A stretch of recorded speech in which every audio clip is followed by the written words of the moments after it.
Hello everyone, it's the Maych and Pajak podcast. We are here again, forever and all eternity. I think this was meant to be our original plan. What? I've just thought we're doing this forever, every Wednesday, 4 o'clock. Yeah. Indefinitely. Yeah, well, this is the point, is that this was meant to be our plan for Series 2. Is not what we've had. Our plan was to steal a march from Jamie Carragher and do a relatively short run second series, do like 12, 13 episodes, have a different guest, really interesting people, loads of boss stories and all that on each and every one, and then obviously, boom, coronavirus. And now, to be fair, I'm genuinely not begrudging it, but it's funny, isn't it? And it ties in with the theme of this week's podcast. We spoke about this last week. I asked loads of you, and loads of you did send them in for your coulda, woulda, shouldas, and that is just an opportunity for everyone to have a big whinge, get a load of stuff off the chest. What are the things that you've missed out on in life because of the way that the world has happened? You know, you're not allowed to talk about these things really, because obviously there are far more serious and far more pressing things happening in the world. Fuck that. But also, yeah, exactly. But I'm what? We're still allowed to feel disappointed if boss things didn't happen. So we're going to go through some of ours and some of yours a little bit later. But look, let's catch up, Chris. How are you doing at the moment? You would you don't seem as catastrophically harassed as you've been in recent weeks. Oh well, that's because I'm too tired to be. Too tired to emote. I've got a twitchy eye. I'm so tired at the moment. Like, I think it might actually be going right now here. My back's gone again, which is fantastic. So that's not been great. But all told, mentally, I'm in a good place. Physically, terrible place. But happy at the moment. I seem to be a lot better than I was last week. When we came to do this podcast, I was in a bad place. I think mentally more than anything last week. So yeah, I feel like I'm in a good place. Like, about yourself? I'm not doing too bad. I think we talked about this last week, but I think everyone across the board is reaching their saturation point of the world being like this. And again, you know, at the risk of being a bit too light-hearted about the whole thing, which I don't wish to be. I think we all should know as well enough by now to know that we're not fundamentally gobshites. We're just, you know, we're idiots, but we're not nasty people at our heart. But I think you can start to see that. I think it's that everyone could just do with something to look forward to. Everyone could just do with having a change of circumstances, and I'm not expecting, because obviously at the time of recording, the plans are for Boris Johnson to come out on Sunday and he's going to reveal the next stage of plans, or what the end of lockdown is going to look like. I'm not saying I want it all to end, because that's just ridiculous. We've got the highest death toll in Europe at the moment. You know what I mean? The idea that I'm surprised you were able to find out about that, Paul, because they've buried that behind the story about the doctor and his missus. And to be quite honest, that's exactly what they've attempted to do. Apparently, they've known this for a good 3 or 4 weeks now, and it's only today that they've actually released this information. And that is because we've overtaken Italy as the country in Europe with the highest death toll. So I'm quite surprised you've managed to unearth that little nugget there, because fucking joke. Ridiculous, yeah, but I'm so fuming with this government and these people in charge at the moment, mate. They're an absolute fucking joke. When you look at the deaths in New Zealand and Australia, you know how many deaths in New Zealand and Australia, Paul? Under 100 in both of these countries. Do you know why?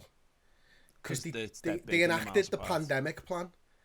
They enacted it. They tested people early. They traced people, and they did everything that was in our pandemic plan coming out of the 2007 bloody what was that, 2007 Ebola, SARS. No, when we did a study and about the pandemic, and it was decided that it was a major thing and we had to do it, and then obviously austerity, the Tory government put us all into austerity, and then Brexit took away all our money and all our focus, so we forgot to fund the pandemic plan for the last 2 years.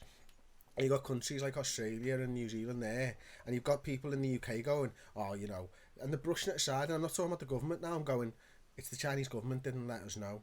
you know, the full extent. Well, I'm sorry, did you think they just picked up the phone to Australia and New Zealand and told them the exact truth and nothing but the truth? Yeah. Because there's countries out there who were in exactly the same boat as we were, with the same misinformation or information, whatever you choose, who've reacted in a positive manner, and yet for some reason this government has somehow managed to pull the wool over 90% of the population's eyes and make them think they're doing a fucking good job. They've done a terrible job. Somebody needs to pay for it. Somebody probably should go to prison. It's that bad. And because there's people who've lost lives. You know what my wife coded today, and I don't even know whether I'm allowed to say this. She did something in her work that said wasn't able to look at patients, no PPE. Right, go ahead. Yeah, brilliant, nice one. Yeah.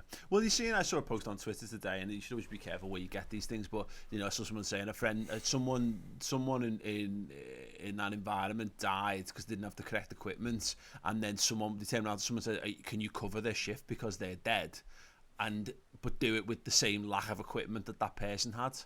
I'd be like, nah, you're all right. But the problem is, of course, is once again, this is the way that the modern society works, unfortunately, and we keep coming back to it, you know. And I don't like, I say generally socialist, but I'm more Ferris Bueller. So I don't believe in isms, you know, just believe in people and all that kind of stuff. But because of the way that society works, and because people like doctors and nurses and teachers and all the people who are effectively the frontline workers and all the people who are the biggest, suffer the biggest disrespect, and often they're the ones that are thrown to the wolves because it's a vocation, because it's a passion. You know, you don't just become a doctor.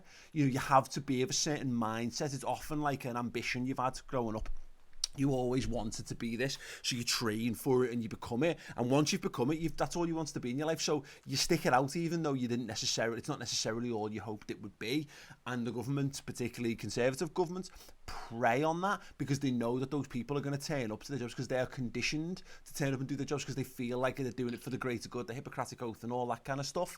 Where you've got to, you if you don't do it, then you are somehow failing yourself and you're failing your profession, you're failing this and that. And you know, if everyone else felt like that, the world would be a lot better and a lot safer. But unfortunately, you know, it's being put on the toes of your average people. And I said this last week about, you know, we shouldn't have to clap the NHS, we shouldn't have to treat it like it's a charity. But that's all, these things stem from the same area. Is the people in charge have no respect, really. They can say the words and they can stand on the street and they can bang pots and pans and do what it is that they do, but they possess fundamentally at a human level no respect for the people who are going into the real, you know, into the trenches for this. No, it is. It's and you look at what, like, the reporting of COVID-19 and this pandemic in the UK is absolutely atrocious, and this is where a large part of our problem comes from. It's the media, and it's no coincidence that the two worst ranked countries with the two worst leaders are the two countries in the world with the highest death toll, by the way. And the way that we look and laugh at Donald Trump is the way the rest of the world is looking and laughing at us right now. And there's people that I know that, you know, have been spoken to, and they're not in England, and they're going, what in the hell are you not doing or doing in your country? Because this is not how it should have played out for you guys. But we're in the bubble and we can't see that, and we've got a press that is so closely aligned to their political feelings that they can't write the truth, and we can't read the truth in this country unless we're willing to go and search it out. But the people around the world are, you know, not laughing at us in the way, because it's serious, but they're also like dumbfounded at the response or lack thereof of this government. Mental, mate. Absolutely. Yeah, mental. Because again, it's hubris at its finest, isn't it? It's just, you know, sociopaths running things, and they've only got regard for themselves and promoting their own things, and they don't think about the little people. And it's mad again, but this is the problem we've got, and it links back to what I was saying, because ultimately everyone's reaching their tolerance and their saturation point of all of this. So people don't care. People do care, but, like, you know what I mean, is it isn't a national scandal because everyone's just bored of it all, and you can only hold the public's attention, you can only hold stuff on the front pages of people's attention, so to speak, for so long, because it just gets, people just get bored. People want something new, they want something fresh. And so, I think it ties into the serious things, but more importantly, you know, it's it's probably gonna lead to a situation where, you know, people who are to blame are probably going to end up getting away with blame, because they're going to end up, Boris Johnson's probably going to end up positioning himself as this guy who's the hero who solved it all. Eventually, when it all comes out, they'll remind everyone of all the big hard things that they've done, and all the hard decisions, and all the, you know, the money that they funded people with, and all this kind of stuff. And he'll end up, there'll be people like celebrating him like some sort of Churchillian god. No, before we move on from there, like, you got like Matt Hancock coming out and saying, you know, the politicising almost doctors and nurses who are dying, like, to come out and give them 60,000 quid. Like, it's a large sum of money, of course, and the families will be better off for it, of course. They'd obviously rather want their loved ones, of course, but equally, that's paying for a future lawsuit, or keeping a future lawsuit at bay, because they know they're so up the chuff there because they never provided the right PPE 100%. And stuff like that. It's an absolute disgrace, and you're right, Johnson's going to be doing all of that type of stuff as well, where he comes out and he's the big hero and all this type of stuff. But I just can't fathom that people are so fucking stupid that they believe in half the stuff that these people are telling them. I mean, it's propaganda at the best of the time, these conferences. Yeah, but this is what happened when you've got like people coming out and downplaying the severity of the whole thing and going, oh, it's just like the AIDS situation, forgetting, of course, that yes, you know, AIDS isn't the pressing, you know, crisis that today that it was in the 80s or whatever, but like loads of people died of it. And that's the thing, is that I think we're reaching the point now where the death tolls, people have stopped checking, people have stopped listening, people have kind of switched off, people have just settled into a rut. Yeah, but also, as I said, people have just settled into a rut of it all, and I wonder whether refreshing the whole situation of everyone's in might actually bring things back, which is be interesting to see what the government actually do on Sunday and whether that informs their approach. But you're right on that. The paying people off effectively. You know, you basically say, yeah, I'll take this money, and it means, you know, you effectively can't do anything more. I remember and I remember, it's just a daft example of it, but I remember when my wife was pregnant and was in a car accident, and that the insurance company phoned up with an offer like 12 hours after the accident. That never happens. Anyone who's ever been in that kind of situation, it's like days and weeks and months, and it's gone. They'll throw a sum of money because if something bad happens, to, you know, get that sum of money sorted before the child's born in case there's any complications, and you get that case shut, it's closed, and you can't do anything about it. So yeah. So if just one more thing before we move on to the light-hearted stuff, then, mate. Have you seen all this, like, Hancock's actually using the pandemic to privatise parts of the NHS? Have you seen this? Like, genuinely, he's like companies like Deloitte and all that type of stuff are now centralising and running the purchasing and movement of PPE across the NHS. Like, and there's big government contracts to Tory donors been put in place. So never let it be said that they're not fucking bastards and they will not take advantage of absolutely everything to make them and their little cronies from eating some more money. Because I tell you what, the speed with which they responded to coronavirus from a making money point of view was 10 times fucking better from a saving lives point of view. The thing that gets me on this whole thing is that we just live in a world where you can get away with anything, unless, you know, provided you're big enough and you're rich enough.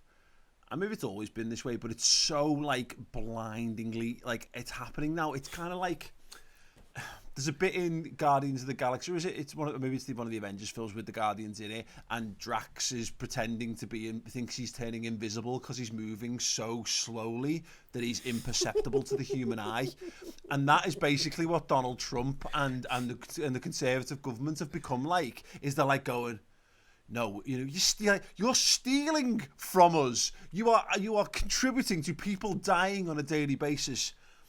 Yes, we are, but we're doing it so blatantly, obviously, that you can't even see us doing it. So, no, we can. We can see you doing it. You're doing it right now, Boris. You were literally ruining the country in front of our eyes like that. No, but I'm doing it in such a buffoonish way that it can't possibly be real. No, but it is. Look, it's my hair. It's floppy, and I'm a buffoon, Oh. and I'm going to hide the fact that I'm a killer. I'm literally a murderer, and I have no problem with it as long as my friends are making money off the back of it. It's absolutely fucking scandalous, and the problem is, they realise now, between Trump, between Johnson, that you can just lie in politics, and there's absolutely nothing that the country are going to hold you to account to. And you just brush it under the thing, and because of the 24 news cycle, everything will move on so fast it'll be forgotten about, and there's nobody there to pull you back or to rein you in, and you can besmirch one of them. If you look at Corbyn, and I'm not suggesting that he would have been the best leader of all time, but certainly he was probably the most genuine politician we've had in this country for the last 20 to 30 years, who you can see on his voting record exactly what he will have done. They literally played him as a communist and a fucking anti-Semite and tarnished him, and he was perhaps not going to be the best leader for the Labour Party, perhaps not going to be the best leader of all time. They just outright lied about him.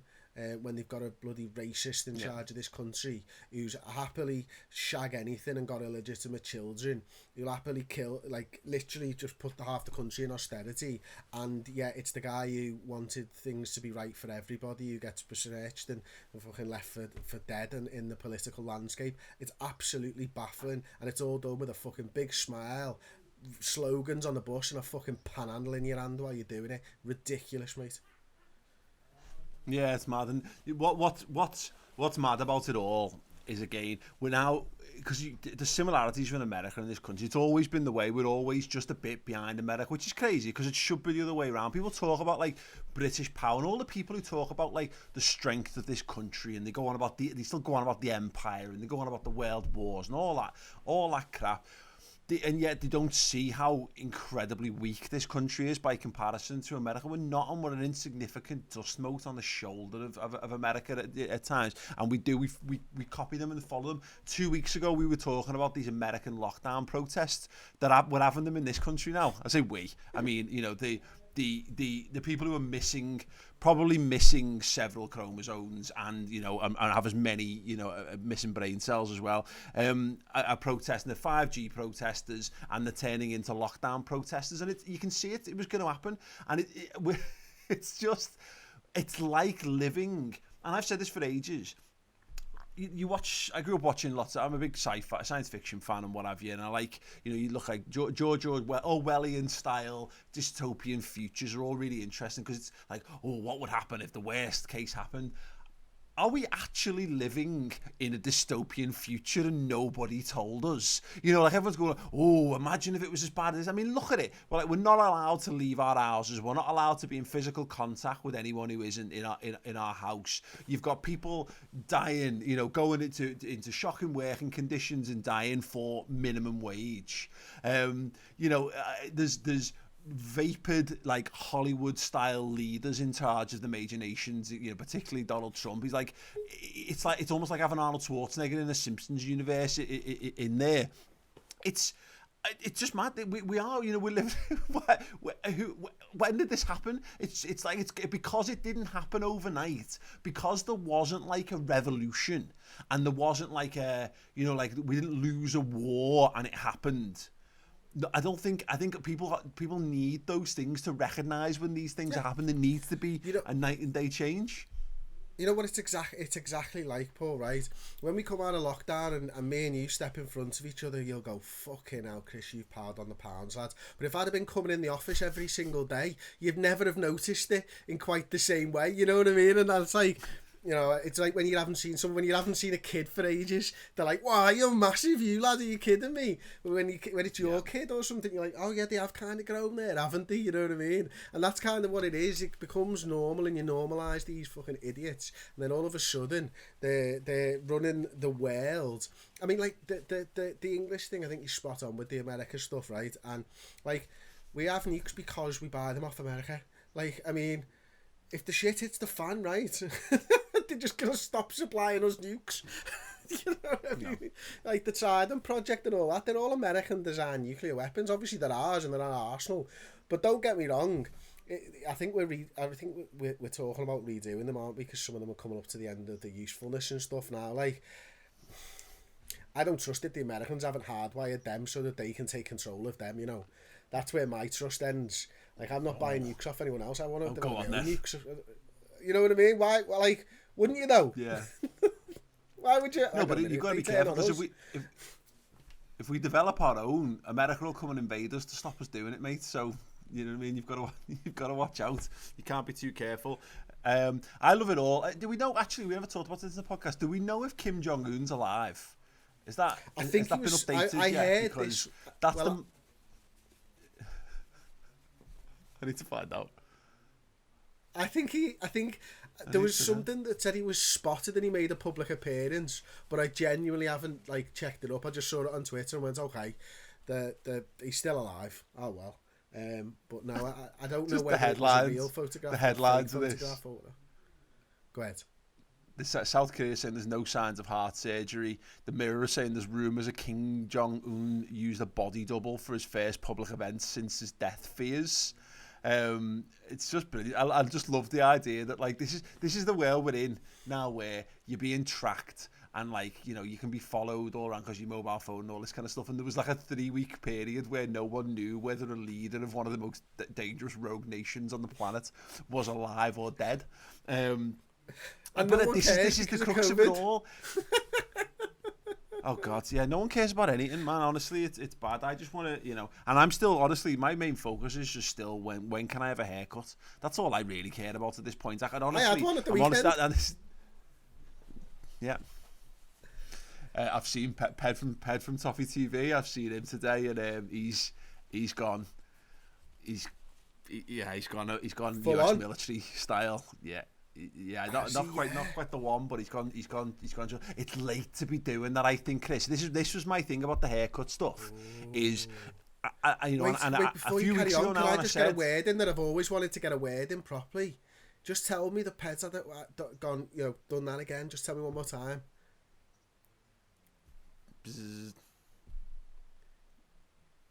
What? That was my word. I just wanted to get it in. I've never. Okay. I've never had cause to use it in an actual conversation before. I'm not sure if it suits me, but I'll watch it back and see. No. Has he? Yeah. Yeah. Let us know in the comments. Has Chris nailed Uwe there or not? But this we're in the danger zone now, because, like, and I said, all the people who went early, the people who went in the first like 2 days of lockdown, and I laughed at them and I said they were idiots for just going in too hard, for losing the plot too soon. And then obviously you've all seen and listened to me over the weeks as I've drifted away from that opinion to the point where it's going to become a pressing urge. But the problem is that this is where we're at now, and I knew this is what I've been trying to resist, because I've had the clippers. I got the clippers off my brother-in-law. They've been in ours now for about 3 weeks, and I've stayed clear of them because I would never go all off anyway, because it's just stupid. Like I haven't had that haircut since I was 15, 16, I think. Now's not the time to be doing it. But the people who are doing it this week, the people who've broken, I'm just waiting for Sunday, Chris, because I've got a feeling they're gonna loosen lockdown, and my God, the second those barbers are open, I'm gonna be in like a shot.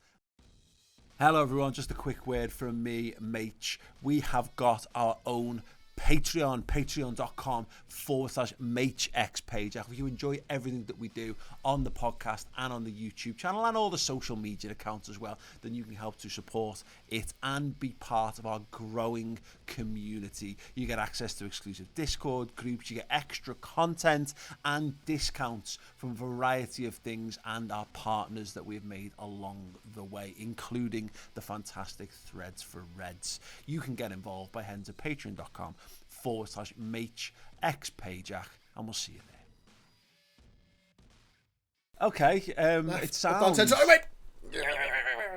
Wait, what? You said right, I said left, up, down, centre, I went. So, it sounds like we've purged, but we haven't purged. Not even purging, yeah. Purge. Have you got anything in addition to that you want to purge this week? 1920s urban planners. Urban planners? Yeah, the people who decided how the cities were going to be built, Paul. 1920. Oh, not 19/20. People from the 1920s. Yeah. Okay, I'm with all you. of them. If there's Okay, any still alive, they're literally getting purged, lad. Okay, sounds why. Well, I'm going to read you a thread that was brought to my attention by one Mr. Aubrey Reynolds. And it starts with the word thread. After buying a house with his wife, who suffers from allergies, Tom Ogren wanted to get rid of anything on his property that might trigger an attack. He began examining the neighbourhood when he noticed something unusual. Every single tree was male. At first, he thought this may have been a coincidence in just his one city. He then started studying landscaped plants in other cities and noticed the exact same pattern. Tom found an article on urban landscaping in the 1949 Yearbook of Agriculture. The book advised, when used for street plantings, only male trees should be selected to avoid the nuisance from the seed. The reasoning was that tiny pollen spores are likely to be blown away by wind or washed away by rain, making pollen an easier civic task to manage than overripe fruit or heavy seed pods that would need to be cleaned up by actual humans. Nurseries began selling more male plants too, mainly because it's easier to clone an existing tree than to wait for males and females to pollinate each other naturally. Slowly, not just trees and shrubs, but ornamental plants sold in nurseries ended up being male.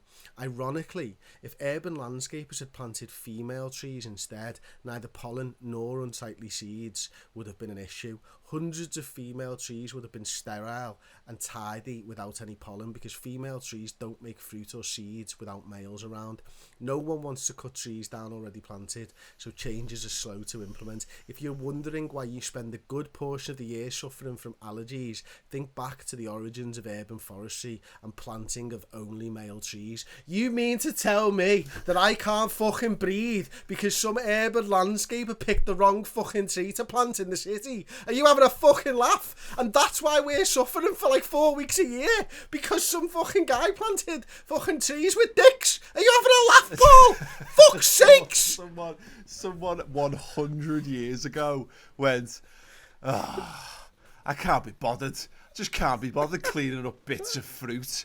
Let's just have some male trees. I wonder if that's just true of society. Like if it's the whole of society. If it was just women and no men, would the world be just a better place for not having us around, not having us spreading our pollen about the place and making life difficult? Probably, Paul. Probably. And look, I've not fact-checked this and I have no interest in fact-checking it. It suits my agenda, and so I'm going with that to my grave, mate. But my word, I was so angry reading that thread. Yeah. So angry. How does it make you feel? That all of this could have been avoided, mate? My hay fever's not bothering me at the moment, so it's fine. But I can appreciate. Wait until it gets to frigging grass season. No, I know, honestly. I mean, like I said, my hay fever's. I do suffer from hay fever. I don't suffer from it so far, touch wood, like some of the people who are really suffering from it now. You've been having it, but that's mad, that isn't it? Like, if that's true, it's just insane. This is the thing where there's so much that goes on in our world that we're just too thick to think about and understand. Like that, and I don't know whether it makes me love the world more. When I'm in a bad mood, it makes me hate life more than anything else, of how senselessly complicated it is. Like that someone could make a decision like that can have such a horrible knock-on effect down the line. But I've got bigger things to worry about, Chris, at the moment, all told. But that's very, very... Listen, mate, you and the rest of the world are fighting off this invisible enemy that is COVID-19 right now. But I'm on a war on two fronts, mate. I'm not only fighting COVID-19 off and all of that, I'm fighting pollen too. So fucking cry for me, mate. Feel for me. Yeah. I need your empathy. I need that right now. And to tell me that I didn't need to be in this war because some fucking dickhead who was driving a Ford, because that was the only car at the time, has made a decision about planting trees with dicks. That just winds me up. Genuinely fantastic. Absolutely fantastic. I like it again. I don't know if it's true, but fuck me, I hope it is. Yeah, I don't at the same time. That is as good. Yeah, look. It doesn't need to be true, Chris. So long as we all think it's true. That have we learned nothing? If the topic of this podcast has been anything, it's that the truth is unimportant. It's what we can be asked to believe. is the most important thing, and I'm happy with that. I'm happy to live in that world. So if you're happy with that to be the reasoning, I think we need that. I think we all need. I need someone to blame. It's not my body. Yeah. My body's not crap. My body's not making diseases up, because that's all hay fever. Your body's is, a temple, anyway? Chris. Your body's exactly. a temple. It's not like I've got a bad back and bad eyesight and a receding hairline and hay fever and all of this type of stuff. It's totally on them 1920s urban landscapers, mate. Yeah. And that makes me feel better. Okay, that makes me feel better to know that it's not my fault. Yeah, to know that it's somebody else 100 years ago who ever found and pushed down the frigging stairs. Or we've just discovered who the equivalent of 5G is were in the 1940s. Male polliners. Oh, it's these male polliners. They're probably writing notices to pin on the town hall notice board, all about how this was taking over the world, and it was protect your family, get female only trees in and around your property. Yeah, that's great. I really like that. If anyone is qualified, please in the comments, or you can tweet us at Pajak. Please do let us know. Can you verify this for us? Is the reason that people suffer so badly from pollen is because 100 years ago people decided to plant predominantly male trees and plants? I'll take it. We're all looking for that, aren't we? I think we're all looking for those things. Whenever life is out of our control, we all look for deeper reasonings behind it. It's like why people have the lucky socks for the football, so that makes the football team win and all that. But this sounds real, Chris. This sounds legit. I know, and the thing is, like, the lucky socks thing's stupid, isn't it? Because it's lucky like anyway. you haven't got lucky socks because they're mine. Mine are the lucky socks. It's got nothing to do with you. Until then they stop being lucky, and then you find a reason for why their luck powers have worn out. Maybe they got a hole in them. Yeah, you change your washing powder or whatever. You hung them out to dry instead of throwing them in the tumble Put dry. them the wrong foot on first. There's loads of reasons. Yeah, exactly. Yeah, absolutely. I don't understand it. As far as pages go for me this week, there's a lot of similar themes, and I think we'll find if someone was to supercut all of our pages, various body parts of ours have come into play a lot. We're basically a bit like that scene in the RoboCop remake where they pull back the suit and he's just a brain and a face and a hand, and that's about it. That's pretty much what we got left. But what's really annoying me, I don't know how to phrase the page on this, but I really want to exercise. Like, I really want to, and there are things I can do, but the problem is because I've mentioned this before, I pulled me back just before lockdown. So if I run for like 10 yards, I'm feeling it for 2 days afterwards because of me back, and I've got bad knees anyway. So the impact of running's never really suited me, and the fact that before it gets raised, I've not got the best running technique anyway. I know, like, I can cycle. I'm gonna mention that. Never have any opportunity given. Never gonna mention that. Honestly, I run like Jordan Pickford. Little arms. I'd love to be able to. So my options are limited for what I can do. There's no gyms open, and I see all these people running, Chris, and I see all these people cycling, and I would love to cycle, but somebody borrowed my bike about 5 or 6 years ago and put it on the back of his car, and it fell off the back of his car, and it's never been right since. So my bike doesn't work, and I would give it any. And so it's like I see these people, and I hear these stories, people going out cycling, and I know the wind in the hair, and you know, it's never quite as easy as that. Anyone who hasn't cycled for a long time You'd hate the wind in your hair. Oh no, it'd be glorious, mate. Absolutely glorious. But anything as long as I'm going into the wind, it's fine. But yeah, I don't know what I'm specifically paging here. Maybe it's just the fact that your Halfords aren't properly open.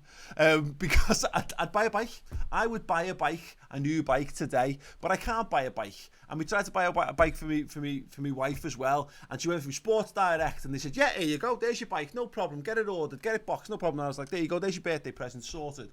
2 days later, oh no, sorry, we haven't got it in stock, there's a refund. Well, fuck you. If you're okay, here's my page. Actually, I'm tangenting it. If it's not in stock, don't have it on your website anymore, you absolute arseholes. And that's not just Sports Direct, that's every company going. Take it, stop getting our hopes up that we're going to be able to get these things. And you know what, frankly as well, if Amazon can't get it to me within the space of a week, don't bother selling it, because I don't want it. If I've got to wait a month for it, I don't want it.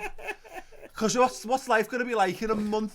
Who knows? You don't know. I hope it's not like this anymore, but I don't know. So yeah, that'll do. You can get a bit, because you can't like Argos are the worst, Chris. They go, because you can't filter by availability to your area. So you go, oh, that example, that's a nice bike. That's a nice weights bench. That's a nice set. I've done, but whatever, anything exercise related, and you go, cool, I'll have that. Search, is it available for click and collect? No, it's not available for click and collect. Okay, well, I'll have it delivered. Is it available for delivery? No. Is it bollocks? Where's it next to nearest available? Oh, 500 miles away. Fuck you. I can't go 500 miles to get it. You know, if I was desperate in a previous world and existence and I really wanted something, I've got a big car, I'd drive down somewhere, take a motorway journey, get what I needed, but I can't, because I'm not allowed to take it off your website, you absolute melts, life ruining pricks.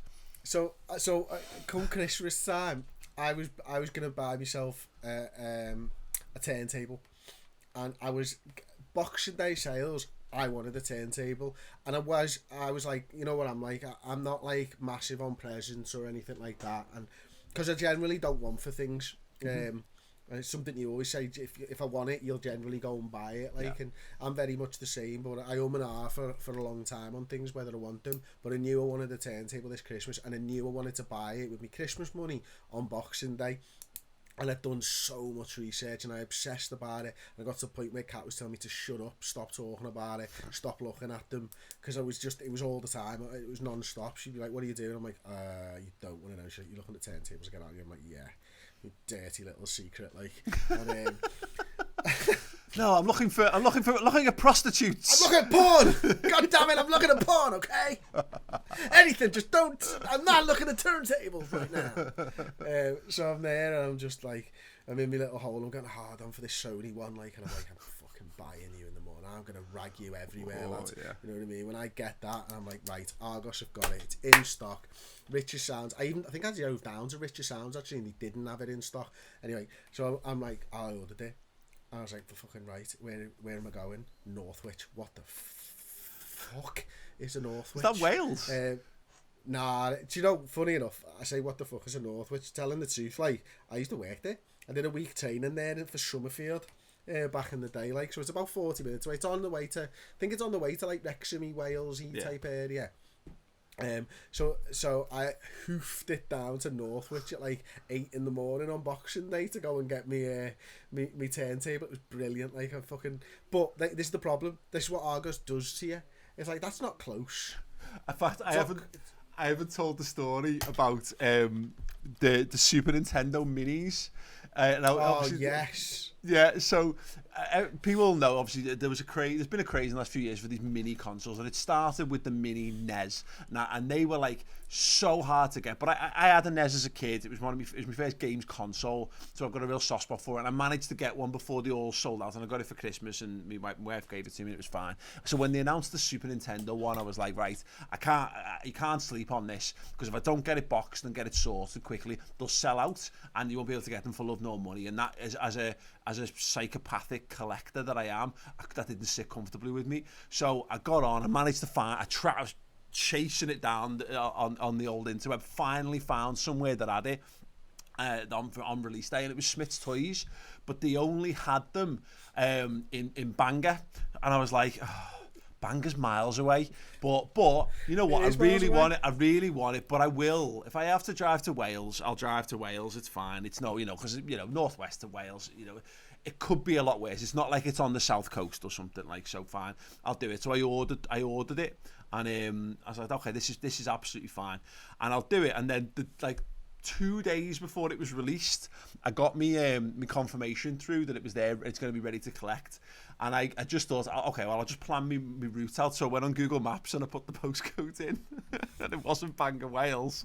No, it was Bangor Island, which is, as far as journeys go, just that step further than I'm willing to go. So I was like, And I was like, it's just going to sit there in a storeroom and I'll eventually I don't want the money, I want me mini SNES. So in the end, I had to. I complained about this enough that our good friend Steve Hoare, who obviously ran at the time the Fresh Press Network, whatever he runs now, but still there or thereabouts. And he had a load of writers all over the UK, and he had a writer who actually lived down the road from the Smiths in Bangor, who went and collected me Super Nintendo for me, and then posted it over. Oh my god, yeah. You're fucking glad you checked though, because that would have been well more annoying had you driven to Bangor, Wales to find that out. 100%. So yeah. It's a fucking belter story, that one. Yeah, it was.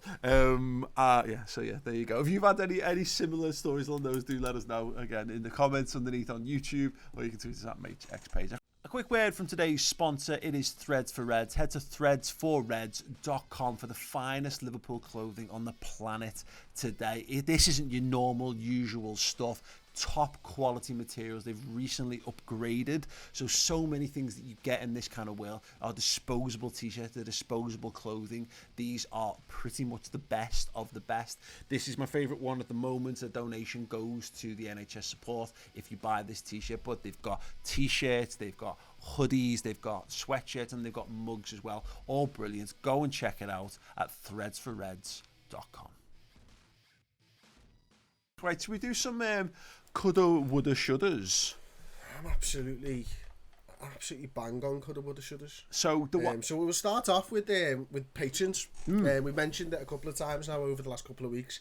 We've got a Patreon. It's patreon.com/Pajak if you want to show your support for what we do. If you enjoy it, if you actually like us, then that would be lovely. Thank you very much to the people that do. You mean the world. So we're going to start with Leon Gary. I actually don't know how to say his name. And you know the worst thing, I've pronounced that differently when I've had to say it than how I pronounce that in my head. Do you ever do that? Explain. So I'll give you an example. When I was last on the Redmen podcast last week, I put a song "Telling Lies" by the Menzingers. Yeah. Right.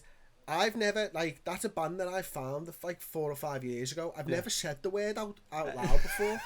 And I just put it on there, and it wasn't until I came to say the word, go back and check, I did exactly what I did then. Yeah. I fucked the word up right in the middle of it. Yeah. Because I don't know how to say it, and I realise when I'm about to say it, what if real fans of the show who've said this word think I'm a fraud? Yeah. And all this runs through my head at the exact time that I'm about to say the word, and I stall halfway through. So Leon Gary is what I've been saying in my head. Yeah. And when it came to crunch point, I thought, fuck, there's an E in there.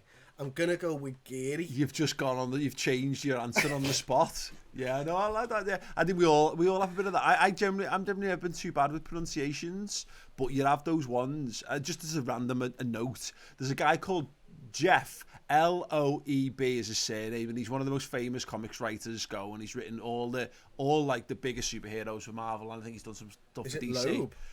So yes, it is, but I've called him Jeff Lieb in my head for years and never had to say it out loud. And then randomly, we were playing SingStar for my wife's birthday at the weekend, and there's a famous song which I now can't remember what it's called, from Lisa Loeb, and I come on and went, oh, it's Lisa Loeb, and then I went, oh my god, I never even missed the beat. That's obviously how you say that surname, and it always has been, but I've been saying it wrong. I haven't. I've been saying it wrong. I haven't even said, I've been thinking it wrong. I've been thinking that name wrong for 20 years for no good reason, because Lisa Loeb's been around for 20 odd years. Could have got it right first time. Yeah, anyway. Longer. But this is the thing. I had the same with Game of Thrones. Arya. You know, I can't even remember which is the right one now in my head, or which one's the one that they say on the television show. Yeah. But I said it completely differently until the show came out, and then it was like, and you'd have that, and it annoys the living daylight out of you when you because I've read Lord of the Rings that many times that when I watch it, I'm like, that's not how I say that in my head. Yeah. Like, what's going on here? You've just ruined the whole thing for me. Yeah, no, it's true. Book characters, that's definitely a thing when you read a book before you see it and you find out that the character's name is pronounced completely differently to it. Yeah, there's tons of it. One mad example of that, before we do get into the coulda, woulda, shouldas, Ryu, Street Fighter. It's Ryu. Yeah. It's Ryu, apparently. Yeah, it's not. It's Ryu. Yeah, it's Ryu. it's Ryu. It's got to be Ryu. Yeah. Because it's how I've always said it in my head. Absolutely. I'd really like a rendition of Stay if you're willing to do it. Stay, that's it, yeah. I miss you, oh. I nailed that. Yeah. That's exactly how the song goes. So, Leon G said, Hi all. I personally had my busiest year planned for some years. I had a 2-week trip to Spain cancelled. I had 4 concerts rescheduled for next year. I was due to see a comedian in Cork, which was rescheduled. I had a stag do to go on in Scotland, rescheduled. I'm sure next year will be busy though. Yeah, there's loads of that kind of stuff. My one that kind of sparked all of it was this countdown, because we were supposed to be, obviously, look, we were supposed to be watching Liverpool win the Premier League title, and that's still all. They've already won the league title. Exactly. That's the first thing, we should be watching. We should have watched Liverpool win it by points. Then we should have been getting to a point where, and what we've got is, because we've got our shared calendar. I keep going, oh, what's that in the calendar?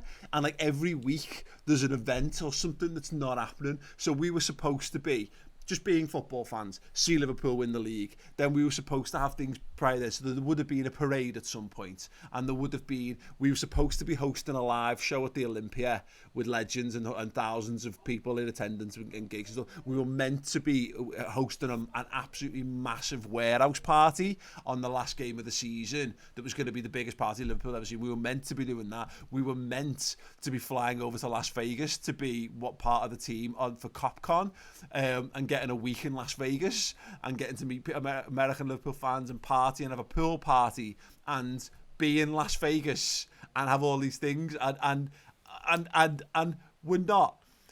We're just doing. What we're doing instead is we're desperately scrambling around trying to find any scrap of football content to fucking talk about, because our entire livelihood is based around a fucking sport that doesn't exist anymore. Do you know, though, it makes you appreciate what you've got, doesn't it? Because, like, there was a point, I was doing this thing with a university student who got in touch and wanted to do something on his fan channels, Macaulay, his name was, this morning, and he was asking us about it, and like, I was like, look, we've said this over the years to each other and stuff, and you're like, your week, no matter how good your week is, ultimately, whether you've had a good week or not is decided by whether Liverpool win or lose. And that was, I always thought that was one of the worst things of the job, as it were.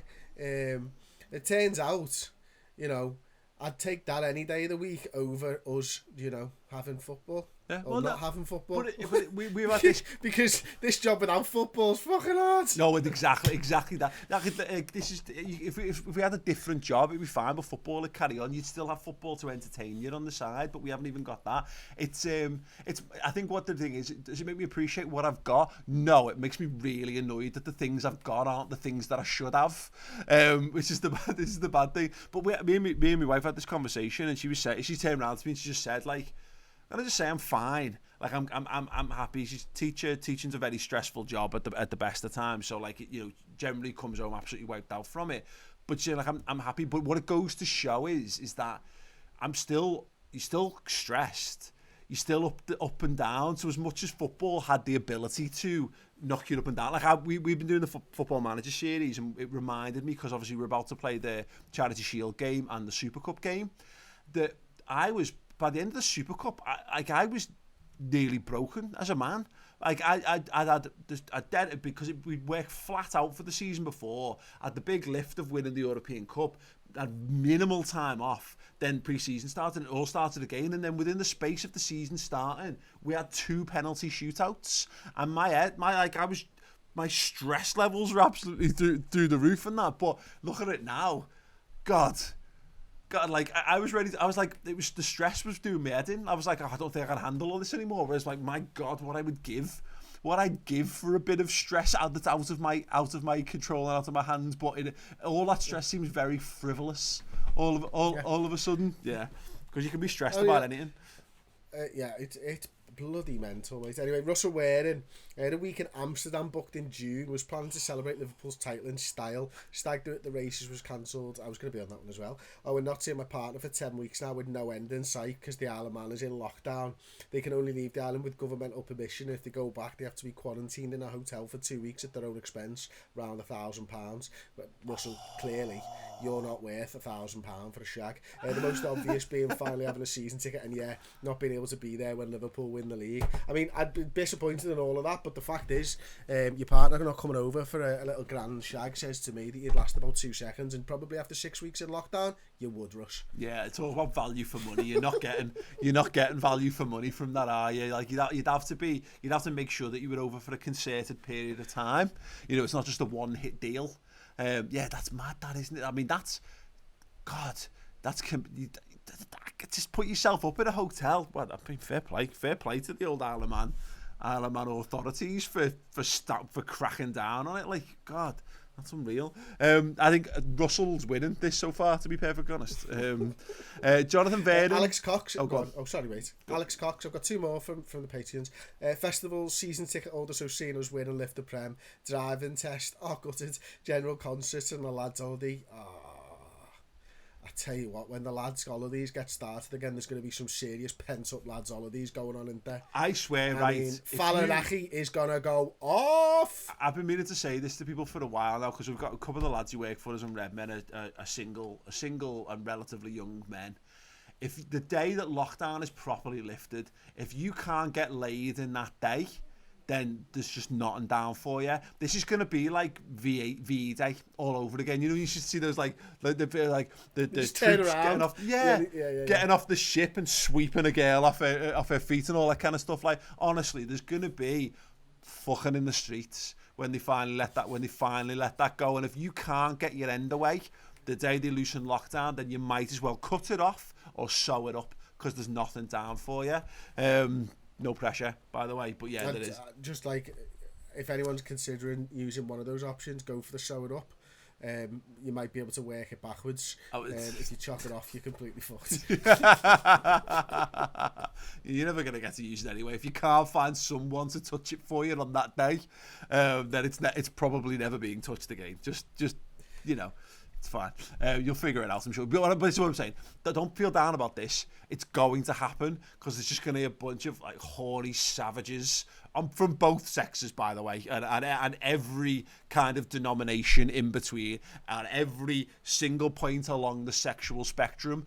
Everyone is coming out absolutely ravenous for it, and it's just sad. I can tell, because we're just speaking to Ross and speaking to Tom and speaking to Errol on the podcast, and God bless them, and I feel really sorry for you guys if you're in that situation. I mean, look, there's rough and the smooth. You don't, like a lot of these people, it means they don't have to look after kids, but also, you know, again, there's rough and smooth in all these situations, isn't there? There's the one more, did you say, from the patrons? Yeah, Mamongu Gaming said I miss out on a lot of things. This is heavy, this one, actually. I've been in lockdown since 2012 due to a dickhead of a driver who didn't see me on my motorbike coming home from work, ruined my life forever. The list for me is very long. Looking forward to the episode as always. I was messaging Mongo Gaming the other day, like, and he was telling me, I just assumed it was a he. I don't know if it's a he or a she, if I'm honest with you. I assume it was a he for some reason. Maybe there was something in one of the messages, which is, you know, he did go on to say that, you know, he's kind of used to it now and stuff like that, but obviously I was like, fucking hell, man, I don't know how you deal with something like that, but what we're going through is put into perspective a little bit, isn't it? I suppose, Paul, is what I'm trying to say. You know, we've had like 6 weeks of it or something. He's been going on since 8 years now because of an accident and stuff like that, so he probably finds us bitching and moaning about 6 weeks in lockdown. I don't know why he's still watching, to be honest with you. Maybe he likes the cut of our jib or something, but listen, thank you, and I hope you're alright, mate. Yeah, absolutely. Yeah, it's I know it's funny, like when you talk about that, like our problems all told, they pale into insignificance. We're, you know, we're relatively happy, relatively healthy. We've got good people. I moaned about. He must have listened to me moan about my toenails last week. Like, you know what I mean? God, what the fuck, lad? If we can't provide some frivolous entertainment, we have no use. We have very, very limited other skills, but to be irreverent about things. actually emailed us in with his coulda, woulda, shoulda. I hope he didn't. Oh wait, ask me... Dan, you checked the emails? Only because you told me to. Actually, I'm saying that I didn't read it all the way through. So first, so I just want to check he didn't ask me to be anonymous. He hasn't. That's fine. He says, hi, Paul and Chris. Too late. Yeah. Love the pod. I've been watching Redmen for maybe 8 years. You're wonderful people. It's great to see you all well and healthy. I mean, that's an exaggeration. All of those are exaggerations. Responding to your call for coulda, woulda, shoulda stories for next week's show, I was supposed to be moving from London to New York for a career-making job. More money than I've ever had in my life, being paid to write my own book and doing it in a city I've wanted to live in since I was a kid. I've been waiting for this for over a year, during which time I had to get by on freelance work because I couldn't take a full-time job. I'm poor as shit. Now I'm stuck back home living with my parents. I'm nearly 30, as that was the only alternative to seeing out the whole of lockdown period alone. I promise I moved back when it was seemed safe to travel and self-isolate as I got home just in case. Combine that with a very difficult family dynamic, which I don't feel I should go into, and you can begin to see why I'm losing my actual marbles. Hopefully I can still go and do the thing in America, but right now there's no real way of knowing when. Obviously the story is the definition of first world problems, and this is the first time I've felt able to write it down like this, much less say it out loud. Like you said, there are so many more important things right now, and so many people worse off, but I appreciate the opportunity to be a bit petulant, and I do feel a tiny bit better for it. If you wanted to read any of this out loud, I appreciate you leaving my name out of it, because I really also care about everything now. Thanks, coronavirus. There we go, Paul. Cut that bit out in the future. I did cut it out after the fact. Thank you. I did record it without leaving his name because I should have read it first. Anyway, thank you very much, Anonymous, for sending that email in to us. Yeah, I mean, this is the point about all this, is that, and maybe this is because I think we're reaching that point. I think we're reaching the point of lockdown now where I think it's fine to dream. I think it's fine to start thinking about the things that you want to do and you're going to do and all that kind of stuff. And I think it's fine to have a little whinge, moan, and all those things in between about it, because there's far more pressing and important things, but largely, as long as we're keeping to we're doing what we're told to do within that, there's not much more we can do, is there, Chris? And I think as humans, we should be right. It's the little things in life that make life. They're the things that add spice to life. You're absolutely right. I mean, for me, I'm a moaner. I get by. I get fed off moaning, and it brings me up, and I enjoy it. Like, it's fun, and stuff like that. Now, if I was in Anonymous's shoes, I don't know what I'd do. I'd probably top myself, to be honest with you, because that's a fucking hard thing to swallow, isn't it? I mean, the lad there is seriously unlucky. Like a dream like that, and he's allowed to be self-indulgent on it, and we're all allowed to be self-indulgent because this is an open forum. You've set the premise. We know that there's more important things, but we're going to do this regardless. The living back home thing is big, and because when you talk about like your mental health, there's pillars to your life, and I'm paraphrasing this slightly, but it's like your relationships, your home, your work, and your family, and some of them might be home and family might be similar things, but when one of them is in distress, it can cause depression, it can cause mental health issues. And I said the thing that I enjoy most about life is being able to come home at the end of the day and lock my front door and know that it's just the people that I have chosen to spend my life with, who are the people I'm in contact with. And obviously maybe we've all spent a bit too much time together in the last 7 weeks, but all told, I've chosen to be with these people, the people that a woman that I've chosen to be with, and the people that I've made with that woman. When you are forced into a circumstance where you are with people that you shouldn't necessarily be with, and that's not even that can be family as well, particularly as being a grown-up and living with other grown-ups is horrible. Like I hated. I moved back to Liverpool when I was 22, and I had a couple of years of living at home prior to meeting Charlie and eventually moving out, and it was horrendous. It was absolutely horrendous. And I see, like, we had friends who stayed at home long. My sister's still at home, and they get on okay, but that there's loads of people living in those circumstances. Yeah, that dynamic's horrible, isn't it? I mean, I remember moving out and then moving back home and stuff. I remember moving to uni and moving back home, and as much as you love your parents and stuff like that, like, I was thinking of that movie Inside Out. Yeah. You know, and your family thing and your family fairground in her brain, it changes. It's dilapidated, that one, and you move on to a different one, and then to go back and reopen the old fairground is really difficult to do, because also the people that you've lived with have changed, and and your role to them has changed. Yeah. You know, first of all, you're not a child that they're looking after anymore. You're a fucking drain on them half the time. You know, you're using it like a hotel room, and the dynamics completely change and stuff like that, and you're used to being able to watch what you want, and you know, sometimes you might be made to be feel guilty because you want to go and do something different, whereas when you were a kid you used to sit in the living room and watch Corrie with them, because that's what they were doing. It all changes, and you've got to pull your weight, and it's a difficult situation. Like, it genuinely is a difficult situation, because as a grown up, as a 30-year-old man or woman, then he is likely, or she is likely to have forged his own path in life, and to go back and then have to settle into the stream that his mum and dad are in. It's just weird, man. It's just hard. It's dead hard to deal with. People have their ways of living, and when you have your own idea of how the world should be run and how life should be, and when you've got your own space, you're the master of that domain, and the world can be whatever you want it to be, your little space of the world. When you don't have that ability, it's a very difficult. So, like, I understand. Thanks very much for the person to sending that email in, of course. I hope your hand on things, and fingers crossed it all comes out. But like I say, I get that. I was thinking about this because, like, CopCon's been postponed. They're talking about getting it back up and running, maybe September, October. But you just don't know, do you? And it's like, and it sounds stupid and selfish. But and we're having this with the football stuff in general, aren't we? Actually, because there's talk the football's going to come back. So the Bundesliga, it's going to be the end of May. They've got that penciled in now, haven't they? It's been knocked back another week or so. But there's obviously the Premier League are waiting to see what the government does on Sunday before they make their decisions by the looks of it. And I'm at the point now when I'm thinking, and I said this all along, everyone's got an agenda in the return of football stuff, and mine is centered around it comes down to it's a business thing. It's an entertainment thing, but it's a business thing, and people could say it's my own fault for having a business that's based around football, but yeah, fine. There's lots of businesses based around lots of things that are struggling in this world, and ours is a very small and insignificant thing, but it still has an impact on my thoughts and feelings about footy coming back. It's what I'm starting to see, though, is interesting, Chris, is footballers' fears coming out, and I'd not really considered it truly from the football players' perspective. And it's hard to, because we don't like to think of things from players' perspectives, because I think they're surrounded by this mega money bubble, and we kind of feel as though like they're just fine because they're so rich.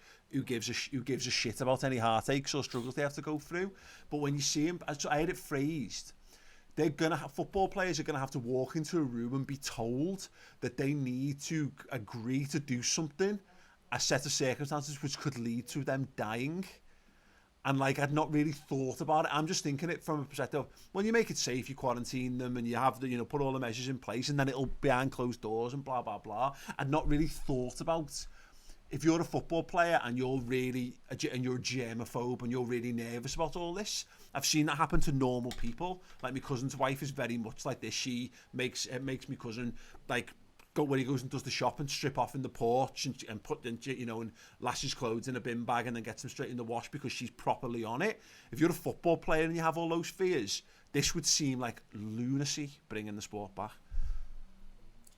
Don't play. What's the big fucking deal? Yeah. Sorry, like, if it's a working condition that you're not happy with, don't play. Yeah. It's not that difficult. Football ultimately is a business. Yeah. Now, the contracts are different to ours. Yeah. But if an employee's got a problem with the working conditions, they wouldn't go in. Now, this is probably why the PFA union and all that type of stuff have obviously got something to say. Mm-hmm. But the fact of the matter is, and I feel terrible for saying this, by the way, and I'm probably going to get shot down by a lot of people, right? But I think we've lost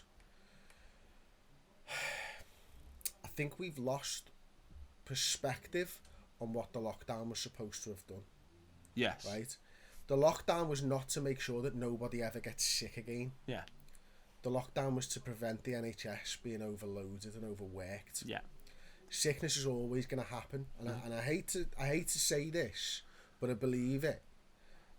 It's And it sounds like I'm going for herd immunity, and I'm not in any way. I'm just completely against it.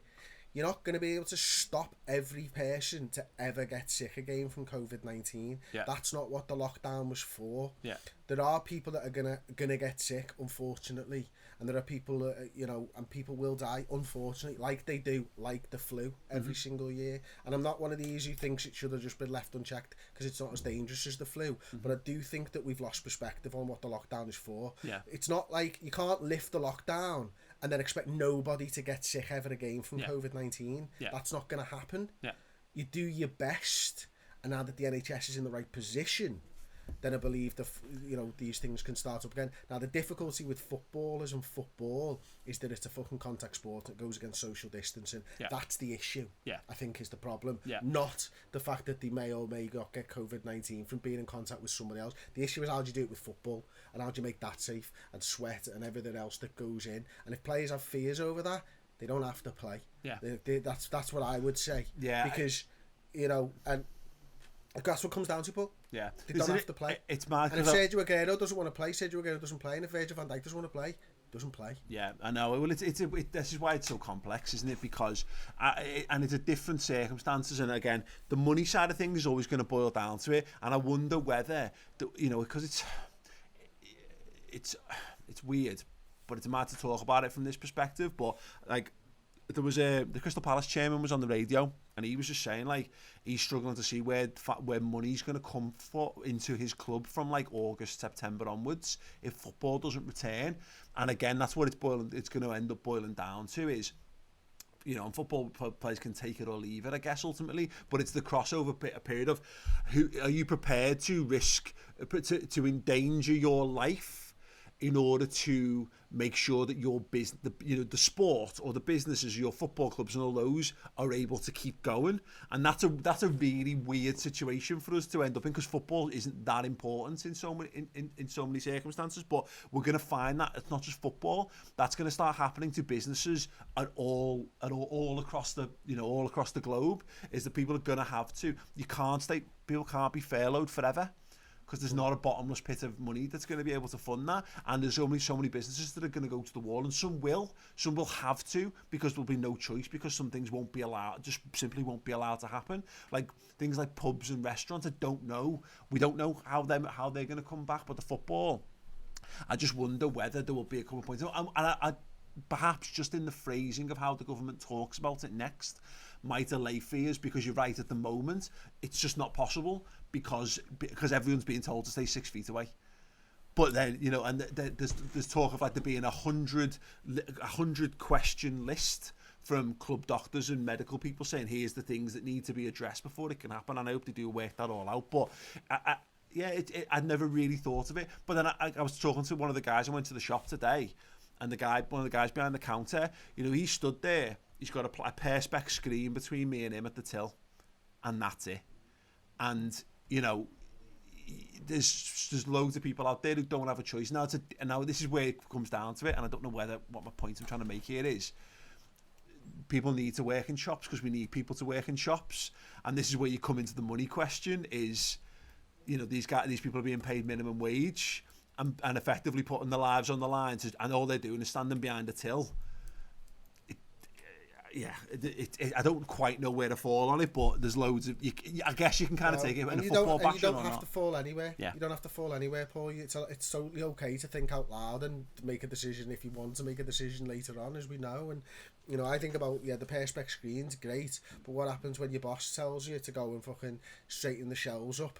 And pull all the things to the front, and some fella who has COVID-19 has picked up a Mars bar and decided he wants a Snickers. Like, you know, great that you've got a fucking screen there, mate, but you're never touching anything in your shop that's been put out again. Yeah, that's true. Come on. Yeah. Like, you know what I mean? Yeah. From the football perspective, what they're doing with the Bundesliga is they're saying is that the players have got to basically quarantine for 2 weeks before the season starts. And they need to quarantine throughout. Exactly. But you quarantine. What I mean is, that as well. But the quarantine in the 2 weeks build up to it, so that there's as much of an air break between them, whatever they're living at the moment, and there and then. And the thing is, people might well get it. And the problem is that I think it was something like the Aston Villa was saying is like, what if their best player, they're in a relegation fight, and what if their best players get the virus, and therefore can't finish the season. This is the thing, is that you're right. Is where your point's right, is that COVID is going to exist regardless. It's not going away. It's not being cured, so it's going to exist in the world. And it's at what point are we able to get on with it? The question is whether this is just too soon. Are we forcing this just to make it happen? And we don't know that because we don't know how much money is going to talk on all this. And are we being stupid to want this back here and now? Because it's right, it's a point. But it's like saying if there's a stomach bug outbreak to some extent, if everyone contracts a stomach bug, you're going to lose players in the running in the same way. But it's because obviously the corona is so prevalent and it's such a big thing that I get that clubs are going to be using that as a defence for them not being able to play again and whatever. Yeah, and look, money will ultimately talk. I think you're right on that point. I think, for me, if I was looking at it and without the levels of research that these clubs and doctors will have and the experience and the brain power that these people would have, I'd have a quarantine, and I would have it like World Cups where if like, because I've got a thing where Liverpool do win the league at the Etihad now. That's what I think Liverpool are going to win the league, because I think we're going to play our games in the Etihad because it's outside the city centre far enough that that's probably one of the stadiums that they're going to use, and it's been talked about as well. I'd have them staying at some kind of Commonwealth Village with the other football teams in the same fucking hotel, and have everybody who works there agree to that. Look, you're going to work in this hotel. If you want your job back, you're going to have to work, live, breathe, everything in this hotel. And I'm afraid there's not going to be any contact with the outside world until this season gets done. And the players are going to have to do that, and the families are going to have to do that. And if you're not happy to do that, then that's fine. But we're probably, as clubs, not going to pay you 300 grand a week. Yeah. You know, and we will happily keep you on our books. We'll happily get you back onto your normal contract when the world returns right. But it's totally your choice. We know you've got enough money in the bank to survive. Yeah. We're not worried about you in that regard.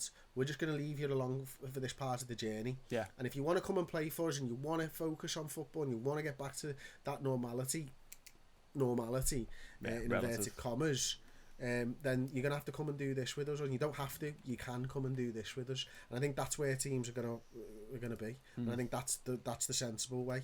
You give them an option. You don't force anyone into doing anything, because these are nuts times. But you do try and get football back up and running. And look, I think the too soon thing might be right, Paul. I think it might be too soon. But then equally, we're also not talking about today. It's too soon right now with the where we are in the pandemic. We're talking 6 weeks in the future. And 6 weeks ago we were just entering this, and 6 weeks before that there was nothing. So 6 weeks is a hell of a long time. It just moves very slowly when you're stuck in a fucking bedroom on your Todd for most of it. Yeah, absolutely.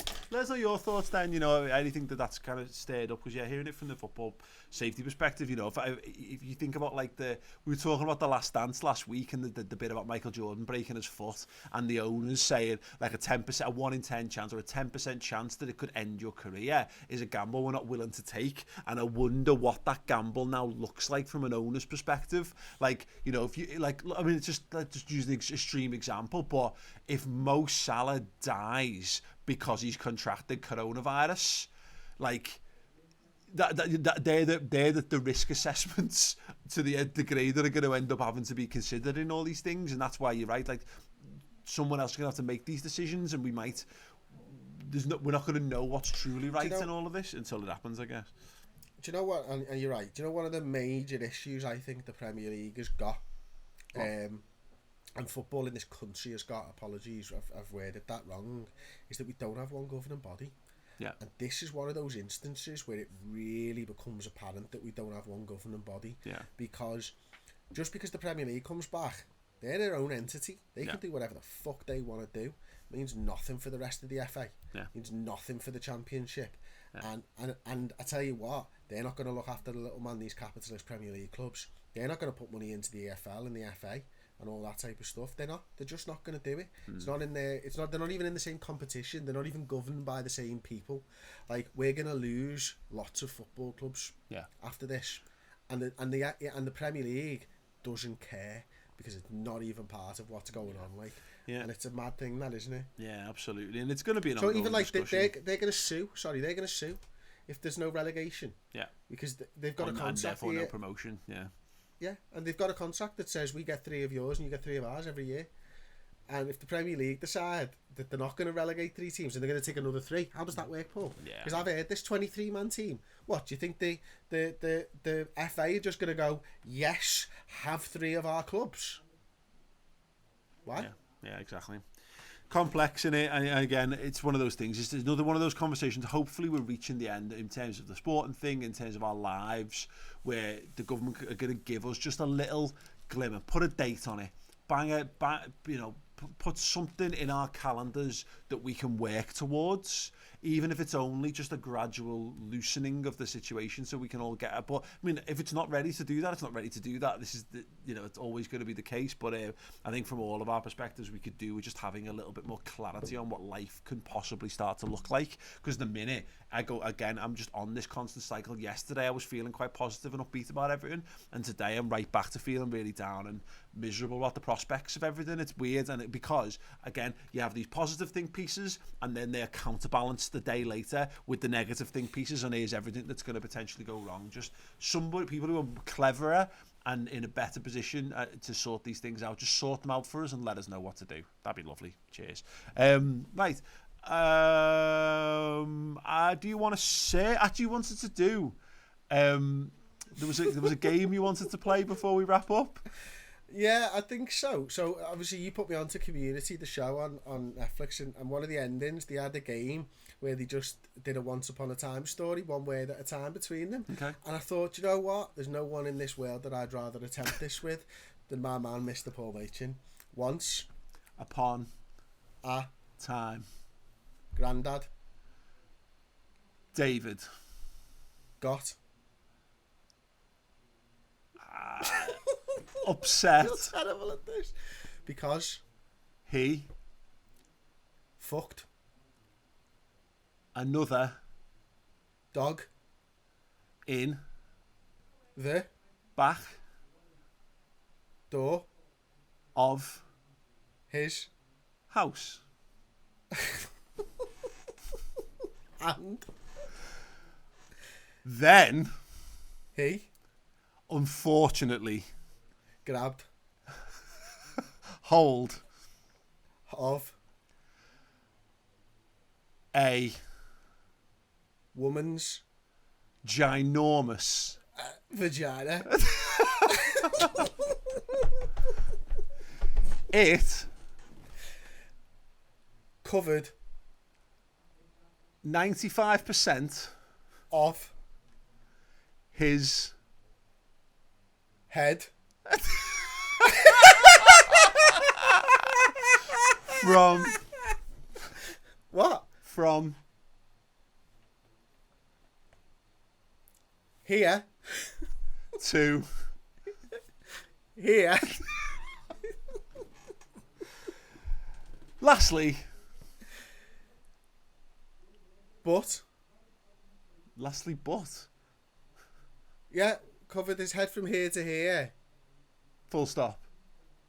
Right. Lastly, he drove a unleaded car backwards through a lollipop man.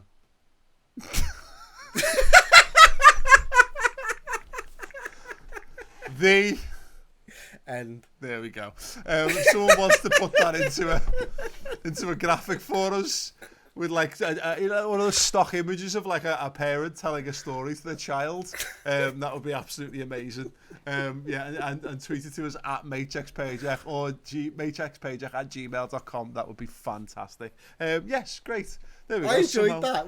I think we should get better at it. Let's do another one next week and send in as well some more of your coulda, woulda, shouldas as well for next week as well. We'll do one a week just to keep people going. If you need to like get that off your chest, please do. Thank you to everyone who did. Thank you to everyone who supported us by joining our Patreon once again. The names of the people who are in our absolute legend tier are coming up at the end of the podcast. Yes. As they were last week for those eagle-eyed viewers who noticed that. But yeah, we'll be back. Make sure you like on YouTube. Make sure you subscribe to the YouTube channel. We're nearly at 20,000 subscribers. 5-star reviews. That was 10 fingers, but 5-star reviews.